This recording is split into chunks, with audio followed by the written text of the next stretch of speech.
Continuamos viendo etiquetas HTML. Para conocer más de este diccionario, para ver cómo podemos englobar el contenido, en anteriores vídeos hemos visto etiquetas con comportamiento bloque, con comportamiento inline en función del espacio que ocupan dentro de la pantalla, etiquetas para párrafos, titulares, negritas, subrayadas, tachadas, más grandes, más pequeñas, enlaces, imágenes, pero vamos a ir viendo más de estas etiquetas. Bien. Para ello voy a abrir Atom, ¿vale? Nuestra interfaz de desarrollo. Vamos a minimizar por aquí.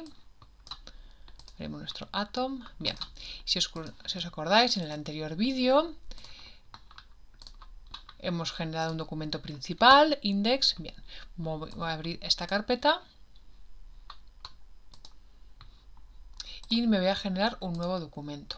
No le puedo dar nuevamente el nombre de index, porque index solo puede haber un principal. Bien, entonces voy a llamar tags HTML, parte 2.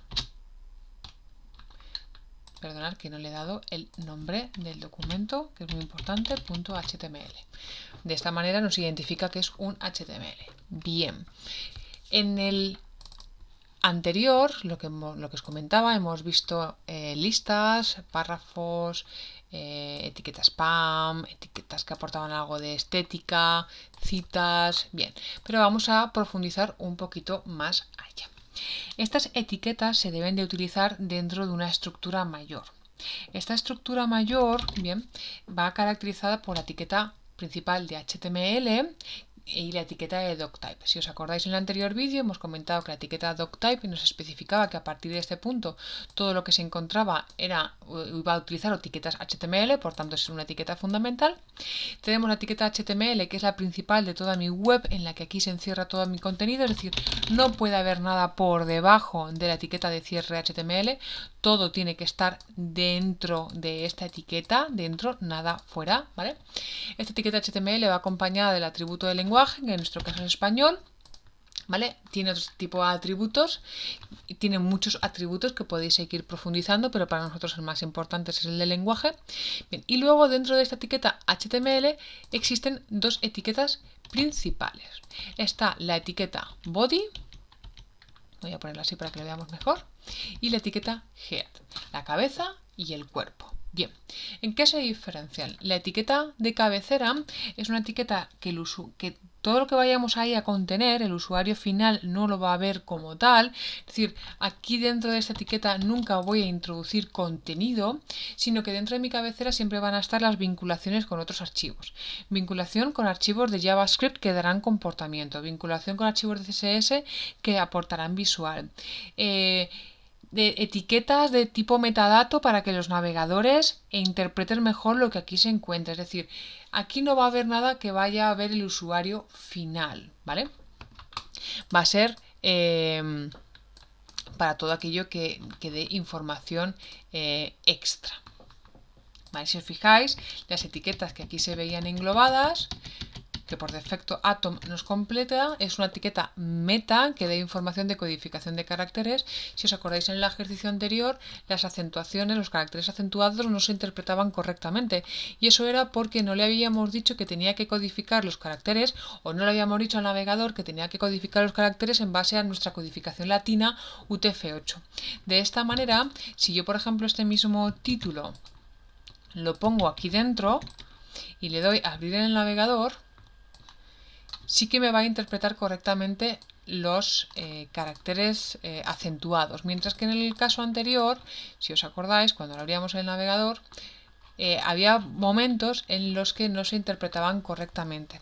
Ahora mismo sí que lo he identificado correctamente, pero en el anterior vídeo veíamos cómo aquí aparecían un carácter extraño, y eso se debe a que este documento no tenía ese meta charset que es tan importante. Bien.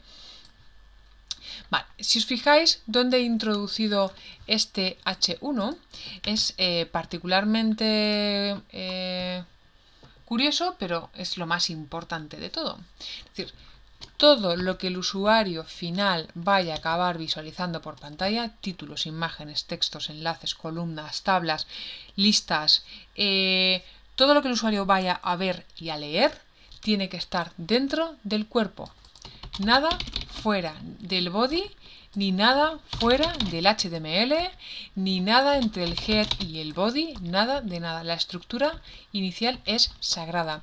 Esta es la estructura principal, por eso cuando nosotros ponemos HTML en Atom nos autocompleta con esa estructura básica, porque es la principal para seguir. Y dentro de la etiqueta body ya podemos introducir todo nuestro contenido, es decir, que todo lo que hemos hecho en el ejercicio anterior, si lo tuviésemos que hacer dentro de una estructura correcta, tendría que pegarse dentro del body, ¿vale? Ese sería su lugar correcto.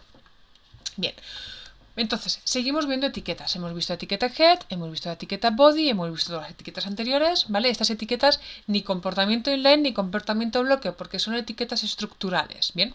Esta etiqueta title que veis aquí, que perdonad que se me había olvidado comentar, es la etiqueta que da título al documento o a la página, mejor dicho. Es el texto que va a aparecer en la pestaña superior de nuestro navegador. Por ejemplo, vamos a poner ejemplo de etiquetas. O vamos a poner, como el título del vídeo, etiquetas HTML, parte 2. Vamos aquí, buscamos y si os fijáis aquí en la pestañita de nuestro navegador, aquí aparece nuestro titular. Es muy importante que no lo dejemos vacío y que siempre vaya acorde al contenido que vamos a mostrar. Bien, ahora todo el contenido de nuestra web lo pondremos en la parte de nuestro body. Los títulos, los textos, los formularios, lo que consideremos. Bien. En este segundo vídeo lo que quería ver con vosotros es, hemos visto etiquetas de texto y alguna etiqueta que aportaba algún tipo de comportamiento visual, pero existen etiquetas que nos dan más comportamiento visual, aunque sí que es verdad que cada vez menos se utilizan porque gracias a las hojas de estilos podemos prescindir de ellas. Y estas son las tablas. Antiguamente toda web se construía a base de tablas. Una tabla está compuesta por filas y columnas en donde en su intersección se generarían lo que se llaman las celdas. Las tablas son etiquetas de apertura y de cierre que dentro engloban siempre, primero están las filas y luego están las celdas. Las celdas dentro de cada una de las filas generarían lo que son las columnas.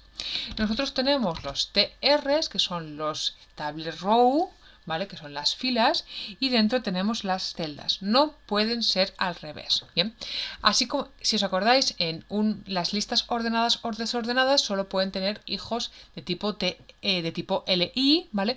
Pues las tablas solo pueden tener hijos de tipo TR. Si os fijáis, si yo pongo una etiqueta de tabla y me voy a mi navegador y refresco, no aparece absolutamente nada. Si yo le pongo a una tabla, le pongo una fila, no aparece absolutamente nada, pero si yo a esa fila ya le construyo una celda, ya debería de empezar a aparecer. Y diréis, pero Elena, no nos está apareciendo absolutamente nada dentro de nuestra pantalla. Vale, eso se debe a que no tiene ningún tipo de contenido. Si nosotros empezásemos a poner contenido, ya empezaría a verse la colocación de estos elementos dentro de la pantalla. Si os fijáis, nos aparecen una al lado de la otra. Si yo quiero empezar a ver cómo se visualiza, nosotros podríamos trabajar con estilos y decirle que tenga algún tipo de color o de fondo, pero como antes no estaban los estilos y solo había etiquetas HTML, pues gracias al atributo border, nosotros podíamos darle el grosor del borde que queríamos que tuviese esa tabla. Lo voy a tabular para que esté más correctamente y veamos qué tabla está dentro de body. Bien, si os fijáis, aquí ya podemos ver cómo se va componiendo nuestra tabla. Y esta es una fila con dos celdas. Si yo copio esta fila y la pego o la duplico, como prefiramos, vemos cómo se genera otra fila con dos celdas. Una cosa incorrecta, que sería muy incorrecta, sería generar una fila que tenga mayor número de celdas que otra. Esto los validadores nos lo van a dar como error. Esto no se puede. Toda fila, norma fundamental, toda fila debe tener el mismo número de celdas. Otra cosa es que le queramos dar o no le queramos dar contenido a esa celda, pero la celda tiene que estar. Si no le queremos dar otra celda, lo que podemos hacer es que una celda ocupe el espacio de 2. De esta manera, esta misma fila tendrá, como quien dice, 3 celdas, al igual que la anterior, una que ocupa 1 y otra que ocupa 2. Pero esto sí que es correcto, lo anterior no es correcto. Bien, aquí podríamos empezar a introducir el ítem, pues este es el ítem de la fila 1, la celda 1. para que lo veamos bien. Este sería el 2 y este sería de la fila 2, de la fila 2 el 2 y de la fila 2 la 3. ¿Vale? Ahí tendríamos nuestra composición de tabla con las diferentes celdas. Lo dicho, que queremos que tengan ahora, por ejemplo, 4 celdas.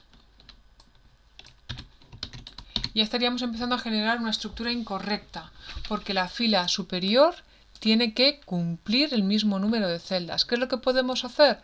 Podemos o decir que esta ocupe 3 para que en total haga 4, o generarle una celda adicional que esté vacía de contenido, porque si nosotros no le ponemos borde, realmente no se va a anotar, ¿bien? Pero la estructura sería correcta. Esto parece tan grande porque le he puesto un zoom, pero realmente el tamaño original sería este, ¿vale? Bien, pues de esta manera podemos construir nuestras tablas. ¿Puede haber una tabla dentro de una tabla? Sí, pero no como tal, porque hemos dicho que una tabla solo puede tener hijos tr. Una tabla la puedo poner dentro de una celda. Es decir, dentro de una celda a su vez yo podría construir una tabla que tenga filas y que tenga celdas y hacer así una composición completa. Anteriormente, cuando nosotros veíamos las webs clásicas, las web tabla, a ver si me aparece alguna imagen. Estas, por ejemplo, ¿vale? Este tipo de webs clásicas o antiguas, estas se hacían todas a través de tablas, ¿vale? Esto era una tabla donde tenía una primera fila, luego otra segunda fila, en la segunda fila tenía 3 celdas, y así sucesivamente se iban componiendo y con las poquitas opciones de estilo que se podían dar desde el HTML.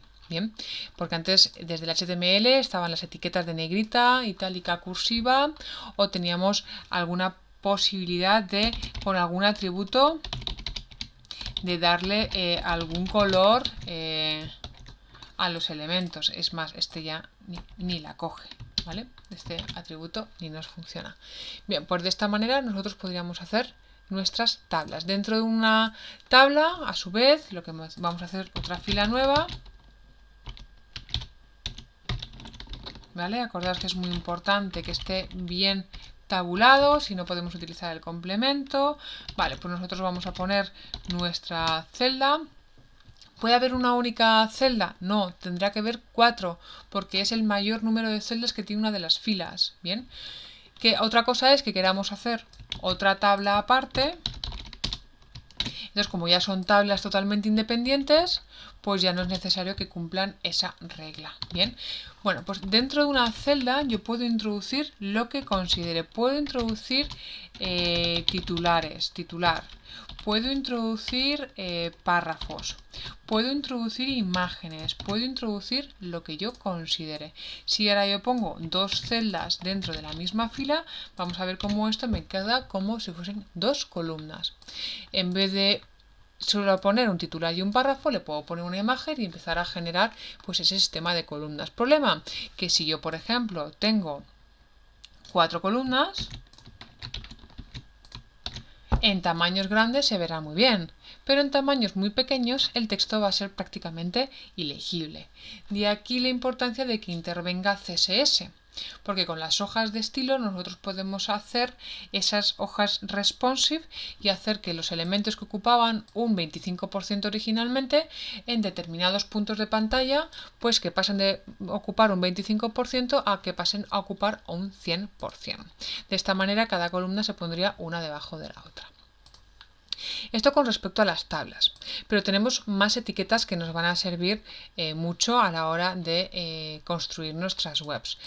Estas etiquetas, ¿vale? Necesitamos de personas con conocimiento de desarrollo porque nos van a servir para generar formularios. Un formulario sirve para ponernos en contacto con la persona que está ahí detrás de la web, para que el usuario pueda enviar sus datos de contacto y que alguien le llame, o hacer algo con esa información para generar un documento, o generar un presupuesto, o multitud de cosas, ¿vale? Nosotros desde la parte de maqueta o desde la parte de HTML, nosotros solo podemos generar la estructura, pero no vamos a hacer que este formulario funcione. Para que este formulario funcione necesitaríamos de un desarrollador back, que sería el encargado de que todos esos datos que el usuario va a pintar en ese formulario, que con todos esos datos se haga algo, se guarde en una base de datos, se envíen, cualquier tipo de acción con esos datos. Entonces la etiqueta de formulario es una etiqueta fácil de recordar, pues como la de tabla. Para tablas creamos la etiqueta table y para formularios tenemos la etiqueta form. La etiqueta form va acompañada de una serie de atributos. Estos atributos los van a utilizar los desarrolladores o ese desarrollador back que comentábamos para saber a qué documento va a tener que enviar la información y cómo se van a tramitar. Nosotros de estos atributos nos olvidamos, pero sí que nos quedamos con la parte de las etiquetas. Un formulario, vamos a poner formulario, ¿vale? Esto es un formulario, ¿vale? Más bonito o menos bonito, pero esto es uno, esto es otro, ¿vale? Esto es otro. ¿Cómo puedo notar yo que es un formulario? Pues porque el contenido que el usuario puede introducir en estas cajas puede ser enviado a algún sitio para hacer algo con esos datos. Entonces, eso es un formulario. Entonces, todas estas cajas en las que el usuario va a poder escribir y estos textos que lo acompañan y este botón para ejecutar el envío, todo ello tiene que estar dentro de la etiqueta de formulario, porque todas en su conjunto lo conforman. Bien, entonces existen multitud de etiquetas, pero más aún de valores a un atributo que da forma. ¿Qué quiero decir con esto? Existe una etiqueta que es label o label, ¿vale? Que lo que nos ayuda es a escribir un texto que va a acompañar a nuestra caja. Voy a ir mejor a la caja. Voy a generarme una etiqueta de tipo caja, input, en la que si os fijáis no tiene etiqueta de cierre. ¿Por qué? Porque no engloba contenido. Es una etiqueta única, como la de la imagen, como la del break, ¿vale? Que indica que aquí hay una caja. Si os fijáis ya me ha creado la caja y yo ya puedo escribir dentro de esta. ¿Bien? Vale, pero yo lo que quiero es que esta caja, el usuario sepa qué tiene que poner aquí dentro. Bien, entonces yo puedo acompañar a la caja tanto por delante como por detrás con un texto. Pues por ejemplo, debes introducir el nombre. Digo aquí y aquí, nombre, y el usuario va a saber que aquí debe introducir el nombre. Pero si yo el día de mañana quiero que este conjunto de caracteres se ponga en negrita, en rojo, o que sea azul, o que esté en un carácter, en una fuente de caracteres especial, ¿vale? O que tenga un espaciado, tengo que introducirla entre etiquetas HTML, porque ahora mismo está suelta, no tiene ninguna caja que lo abrace, a excepción de la de formulario que abraza todo, ¿bien? Entonces, yo podría poner que esto puede ser una etiqueta P. Perfectamente, yo puedo decir que esto es una etiqueta párrafo, guardo y claro, como es una etiqueta de párrafo y no le he dado estilos, pues me genera un salto de línea porque es un elemento con comportamiento de bloque, bien. Pero perfectamente puede ser un párrafo. Que no quiero que tenga este comportamiento de párrafo porque no es un párrafo realmente, es incorrecto. Esto no es un párrafo, es una palabra que acompaña a una caja. Entonces, no le puedo dar esa semántica. Yo le puedo decir que es un span. Una etiqueta span me va a permitir que de inicio no le dé ningún comportamiento estético, por tanto yo desde el CSS le voy a poder dar las formas que yo quiero. Eso sí, a nivel semántico tampoco estoy queriendo decir nada. Por tanto, para el navegador, este texto no está acompañando a este input. Es un texto mondo, irondo, que no aporta nada. Por eso existe una etiqueta, que es la etiqueta label, ¿vale? Que si os fijáis visualmente tampoco aporta ningún tipo de cambio estético, pero sí que me está diciendo que este texto literal que aquí está encerrado describe o ayuda a describir mejor lo que el usuario va a tener que introducir dentro de esa caja. Bien, si os fijáis, por mucho que yo le dé un intro, no se va a ir a una nueva línea. ¿Por qué? Porque son cajas con comportamiento inline, es decir, que van a ocupar el espacio del contenido que encierran. Bien, vale. Ahora, inputs. En esta caja, imaginaos que yo la copio, pego y pongo aquí que quiero que el usuario introduzca un teléfono. Bien, pues para que el usuario introduzca aquí un teléfono, veis, si os fijáis, todos se ponen unas al lado de las otras porque son inline. Voy a generar aquí un salto de línea para que se pongan una debajo de las otras. O podría haber introducido cada uno de ellos en una etiqueta de div independiente o posteriormente darles estilos, que es lo más fácil. O incluso existe una etiqueta de separación que en vez de la de BR es HR, que genera una línea divisoria. Bien, en este caso no me interesa poner la etiqueta de línea divisoria, pero igual sí que me interesa ponerla entre la tabla y entre el formulario. Voy a poner aquí la tabulación correcta. Aquí. ¿Vale? Teléfono. La cuestión es que, claro, el usuario aquí y aquí no debe de tener que poder introducir lo mismo. Aquí puedo poner letras, números, aquí números, letras. Igual quiero que aquí en el teléfono solo pueda introducir números. Bien, pues este input yo puedo especificar que quiero que sea de tipo numérico. Quiero que sea de tipo numérico. De esta manera, por mucho que el usuario intente introducir letras, solo va a poder introducir números. Y en el anterior podíamos especificar que fuese de tipo texto en vez de dejarlo libre. Esto indica que se puede introducir cualquier tipo de carácter tipográfico. Si os fijáis, existen multitud de types para los inputs. Es lo que en uno de los vídeos os comentaba. Una misma caja, un mismo atributo, un valor diferente. Pues las personas en el atributo altura, valores diferentes. Y eso, una persona de 1,80 tiene una forma diferente a la de una persona de 1,50. Pues un input de tipo numérico tiene un comportamiento diferente que un input de tipo texto. Y existen multitud de tipos para inputs de formulario, pues por ejemplo, contraseña. Pues existe un tipo que es el de tipo password. ¿Esto qué es lo que provoca? Que cualquier texto que aquí introduzcamos se vea punteado y que el usuario final no lo pueda ver. Más tipos, aunque esto lo vais a tener en un PDF que os adjuntaré, de tipo chuleta, ¿vale? De tipo email. ¿Vale? ¿Esto qué es lo que va a hacer? Esto lo que va a hacer es asegurarse, el navegador se va a asegurar que lo que aquí está escrito es un email. Y diréis, ¿y cómo el navegador lo va a validar? A la hora de ser enviado. Es decir, un formulario es fundamental que tenga un input de tipo submit.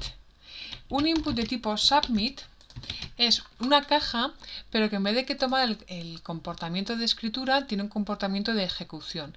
Y lo que hace es que me genera un botón que lo que va a provocar es que todo lo que está aquí escrito haga algo. Ese haga algo lo hará el desarrollador back, no nosotros. Nosotros solo generamos la estructura en este caso.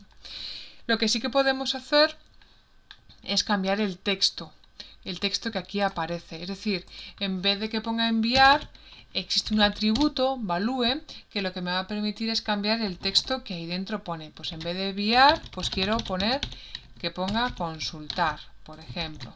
Bien, este mismo input al cual le he puesto el atributo value, este atributo es de esta etiqueta, es decir, yo no puedo utilizar el atributo value o type para la etiqueta form o para la etiqueta tr o td o p. El único atributo por ahora que hemos visto que se va a poder poner a cualquier etiqueta es el atributo id, o más adelante veremos un atributo style o un class, pero por ahora solo hemos visto el de id.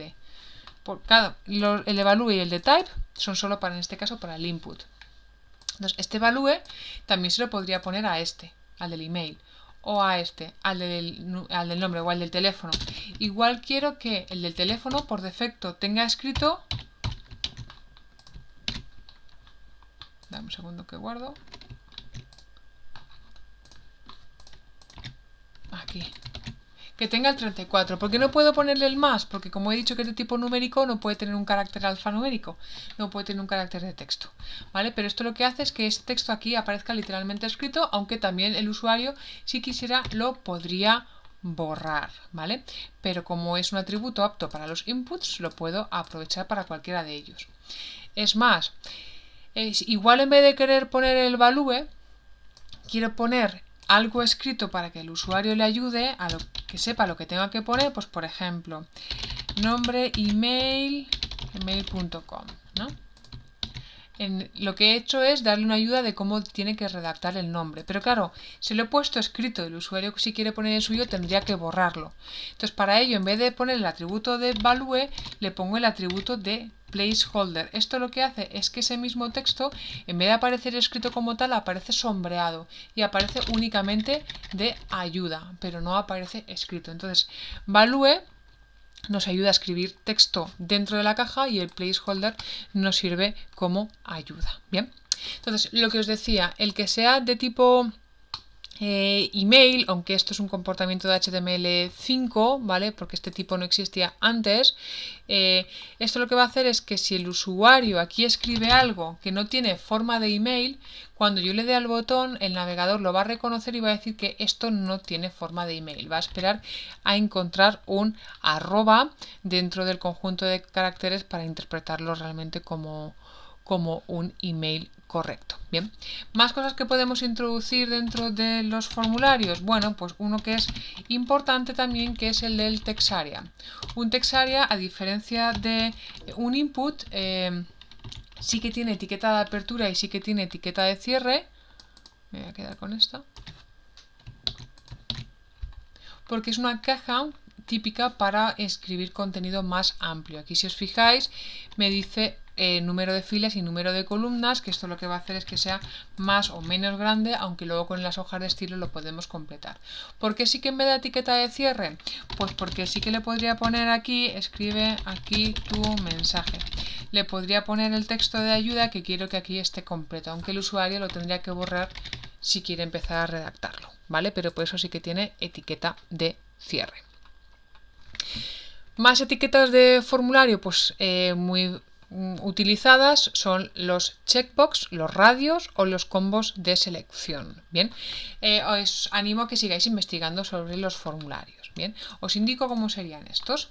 Imaginaros que yo quiero poner, bueno, pues lo voy a poner por, bueno, vamos a continuar por aquí.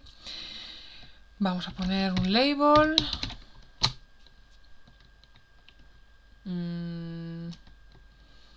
Vale, el típico acepto condiciones.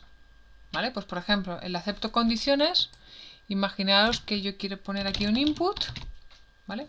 Y aquí acepto condiciones. Vale. Vamos a poner aquí BRs. Y aquí otro BR. Acepto condiciones, ¿vale? Este condiciones perfectamente podría ser un enlace a una ruta que nosotros pues tengamos en donde aparezcan las condiciones que el usuario debe de leer. Lógicamente esto es incorrecto, ¿por qué? Porque esto ahora mismo no está entre ningún tipo de etiqueta, por tanto no sería posible darle estilos. Como está acompañando a un input, lo ideal es que sea de tipo label, no que sea un párrafo ni que sea un span, sino que sea una etiqueta de tipo label y que acompañe a nuestro input, que es nuestra caja. Pero claro, nuestra caja no quiero que sea una caja de texto, sino que quiero que sea una caja que tenga un comportamiento que en este caso es de tipo checkbox. De esta manera lo que estamos haciendo es que en vez de un input de caja se convierta en un input que sea clicable de forma alternativa. Si lo pincho lo marco, si está marcado y lo pincho lo desmarco. Porque si yo en vez de tipo checkbox lo hiciese de tipo radio, en vez de ser en formato cuadrado se convierte en formato redondo y una vez que lo marco ya no lo puedo desmarcar. Por eso para este caso lo más importante sería, o en este caso lo más idóneo, sería es que fuese de tipo checkbox. ¿Qué es lo que pasa? Que el usuario muchas veces no tiene precisión y no pincha en la caja, sino que pincha en el texto, ¿vale? Para especificar que acepto los términos y condiciones. Es por eso que a los labels se le puede poner el destino, que es que hace referencia al name o al identificador que nosotros le hayamos puesto al input. Pues por ejemplo, legal y legal. Vamos a ver. Label for. Algo escrito incorrectamente. Vale. pues perdonad, porque aquí el label, ¿vale? Le podemos poner el for que hace referencia, perdona, claro, aquí lo he puesto mal, es el identificador. Si os acordáis cuando hemos visto el identificador, ¿vale? Hace referencia a cuando hemos visto las anclas, nosotros teníamos un enlace que le poníamos el href con el identificador y luego al bloque le poníamos el identificador como tal. Bien, pues yo quiero que este input tenga un identificador y que este label, aunque el label como tal no tiene por qué ser ningún tipo de enlace, imaginaos que esto yo lo quito. No tiene que ser ningún tipo de enlace. Pero quiero que cuando yo pincho este texto se marque en la caja. Pues para esto hace falta el atributo for. De esta manera, sin tener que pinchar justo en el área de la cajita, solo pinchando en el texto sí que podríamos hacer que se marcase. Este label no hace falta que esté a continuación. Este label podría estar al principio del todo. Y aun pinchándolo también se marcaría. ¿Por qué? Porque están unidos por los atributos del for y el identificador. Otra cosa es que tenga sentido ponerlo tan distanciado. Bien, pues con estos checkbox puedo hacer desde el punto de acepto condiciones a cuáles son mis hobbies favoritos o a soy... o me gustan los perros, los gatos, los pájaros, o soy hombre o mujer. Aunque realmente para especificar si soy hombre o mujer, más que de tipo checkbox, pues igual tendría más sentido que fuesen de tipo radio, para poder marcar uno o para poder marcar otro. Bien, pues con estas etiquetas de formulario y con estos atributos os animo a que sigáis investigando los diferentes types que existen para los inputs y cómo se pueden ir construyendo. Pero os animo a que si queréis ir adentrándonos en la construcción de páginas web que tengan formularios a través de los cuales los usuarios pueden interactuar, que echéis mano de algún compañero que sea desarrollador para que os ayude a que estos formularios sean funcionales, porque si no son funcionales de poco sirve tener un formulario en nuestra página web que no mande información a ningún sitio. Bien. Pues visto, una vez que hemos visto la estructura principal, una vez que hemos visto cómo se generaban antiguamente las tablas y cómo se podían hacer webs o cómo se hacían columnas, las etiquetas de formulario, hemos visto las etiquetas sueltas de titulares, de párrafos, de citas, de direcciones. Bueno, pues es el momento de que empezamos a hacer prácticas que nos ayuden a ampliar estos conocimientos y a asentar estos conocimientos. Por tanto, continuamos en siguientes unidades, en siguientes prácticas y en siguientes vídeos. Ya nos queda nada para empezar a darle estilos y empezar a hacer nuestras composiciones de nuestros sitios o páginas web. Nos vemos en el siguiente vídeo.